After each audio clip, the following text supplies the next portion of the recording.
इस कार्यक्रम में सम्मिलित हो चुके हैं। बीरेन जी, क्या अयोध्या में ऐसा वातावरण राजनीतिक रूप से तैयार किया जा रहा है और क्या कांग्रेस या विपक्षी दलों ने जो काउंटर में यात्राएं तैयार की हैं, क्या आने वाले 15-20 दिनों में राजनीतिक सामाजिक तौर पर एक बहुत लैंडमार्क काम होने जा रहा है दोनों तरफ से? बिल्कुल, देखिए अब चुनाव जनवरी में ज़्यादा दिन बचा नहीं है। जनवरी 5 दिन बाद शुरू हो जाएगी और चुनाव करीब आ जाएगा। लेकिन उससे पहले देश में राम मंदिर आंदोलन का जो 30 साल पहले एक शुरुआत हुई थी, उसका अंतिम पड़ाव आ रहा है। रामलला टेंट से निकलकर अपने नए घर में विराजमान होंगे, उनके लिए भव्य मंदिर का निर्माण हो रहा है। तो ये बहुत बड़ी उपलब्धि है इस देश के लिए भी और हिंदू समाज के लिए भी, क्योंकि राम मंदिर राजनीतिक रूप से आज चर्चा जरूर हो रही। राम मंदिर तो भाजपा के लिए संजीवनी की तरह है। राम ने बीजेपी को इस देश में राम मंदिर आंदोलन ने जो पहचान दी और जिसके बाद बीजेपी खड़ी हुई, तो आज जिस बुलंदी पर वो पहुंची है उसमें राम मंदिर आंदोलन का बहुत बड़ा योगदान है।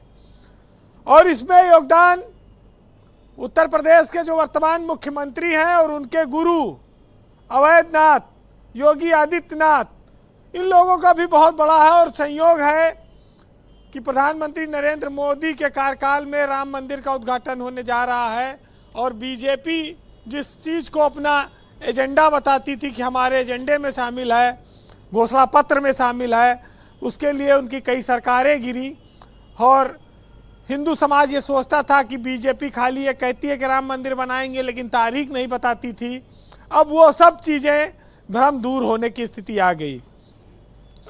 राम की वजह से आज अयोध्या में जो चमक आई है, अंतर्राष्ट्रीय एयरपोर्ट आया, तमाम दुनिया के बड़े बड़े होटलों की चेन, तमाम उद्योग जगत के लोग, पर्यटन से लेकर विस्तार, तो स्वाभाविक है कि अयोध्या का कायाकल्प तो हो रहा है। और आने वाले वक्त में अयोध्या बहुत बड़ी आर्थिक नगरी भी बनेगी, धार्मिक क्या नगरी। बीजेपी ने ये जो कुछ भी डिजाइन किया, अपोजिशन के पास इसकी कोई काट नहीं है? वो खोज नहीं पा रहे रास्ता? हिंदुत्व के मामले में बीजेपी की काट आज तक विपक्ष नहीं ढूंढ पाया। और बीजेपी लेकिन जो न्योता भेज रही है विपक्षियों को, उनको चिढ़ाने के लिए भेज रही, जान रही कोई आएगा तो है नहीं, क्योंकि ये बीजेपी का शो है। प्रधानमंत्री जिस कार्यक्रम में रहेंगे, भाजपा के सारे व्हीप के और आरएसएस के लोग रहेंगे, देश के साधु संत रहेंगे, वहाँ पर ये लोग वैसे भी नहीं जाएंगे।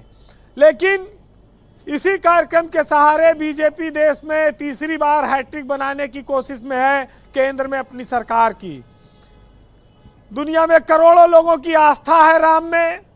राम जिनका चरित्र एक आदर्श है, जिसको जीवन में कहा जाता है कि श्रेष्ठता के साथ जो जीने की प्रेरणा देते हैं, उनको जिनका वचन ही सब कुछ रहा है, जिस वचन के खातिर उन्होंने कितना सारा त्याग किया, उस राम के लिए आज उनके धाम में कितना बड़ा आयोजन होने जा रहा है। तो स्वाभाविक है कि उनके जीवन शैली को कितने लोग प्रेरणा लेते हैं, अब उनका लोग साक्षात दर्शन करेंगे। ये बहुत बड़ी आस्था की बात है। ब्रजेश जी, योगी सरकार ने फैजाबाद का नाम बदलकर अयोध्या किया, अयोध्या की महत्ता को बढ़ाया और वो महत्ता आज फिर बढ़ी है कि अयोध्या स्टेशन का नाम भी अयोध्या धाम कर दिया गया है। तो कई सारी चीजें अयोध्या को मिलती जा रही हैं। अयोध्या का रेलवे स्टेशन अंतर्राष्ट्रीय स्तर का स्टेशन बन गया है। दुनिया में ऐसे स्टेशन बहुत कम होंगे। तो बहुत सारी चीजें हैं। लेकिन राहुल गांधी मणिपुर से मुंबई जा रहे हैं, पहले 3800 किलोमीटर चले, अब 6800 किलोमीटर जा रहे हैं। उसमें हिंदी भाषी राज्य कम है उनकी यात्रा में जी। ऐसा लगता है कि कांग्रेस ने शायद ये माना है कि पूर्वोत्तर और दक्षिण भारत के राज्यों पर ज़्यादा फोकस किया जाए, जहां बीजेपी को हराया जा सकता है, और उत्तर भारत के राज्यों में उसको उतनी संभावनाएं नहीं दिखती हैं।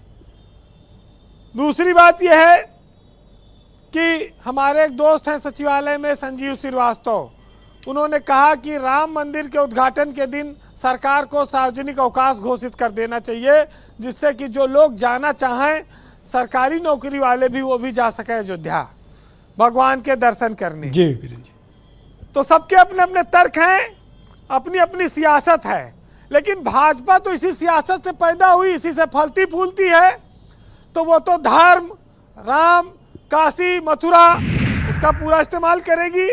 जिसको जहां पर रुकना टिकना हो, लड़ना हो, लड़ नहीं पा रहा है।